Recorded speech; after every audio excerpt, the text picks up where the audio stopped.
நின்றுட்டு செய்கிற வேலை இருந்தால் வெரிகோஸ் வெயின் வரும். உடல் குண்டா இருந்தால் வெரிகோஸ் வெயின் வரும். உடற்பயிற்சியே செய்யலைன்னா ஒரு சில பேருக்கு வெரிகோஸ் வெயின் வரும். பரம்பரையாக நம்ம குடும்பத்தில் யாருக்காவது இருந்தால் வெரிகோஸ் வெயின் வரும். ஹார்ட் ப்ராப்ளம் இருக்கிறவங்களுக்கும் வெரிகோஸ் வெயின் வரத்துக்கு ஒரு வாய்ப்பு. இப்படி 5 நிலைகளில் இருக்கு. என்ன ஏன் என்னாச்சு? யாருக்கு அனுப்பலையா? ஒரு வீடியோ தான் போட போறேன். வேணாமா? வெரிகோஸ் வெயினுங்கிறது 5 ஸ்டேஜில் வரும். வெறும் சாதாரணமாக பச்சை நரம்பா தெரியும். நரம்பு சுற்றி கொக்கியாக போடும்.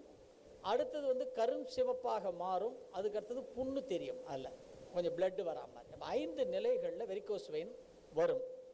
அப்போ அந்த வெரிகோஸ் வெயினுக்கு ஆயுர்வேத மருத்துவத்தில் என்ன அப்படின்னு கேட்டிங்கன்னா, சிறந்த மருந்து எதுன்னு கேட்டிங்கன்னா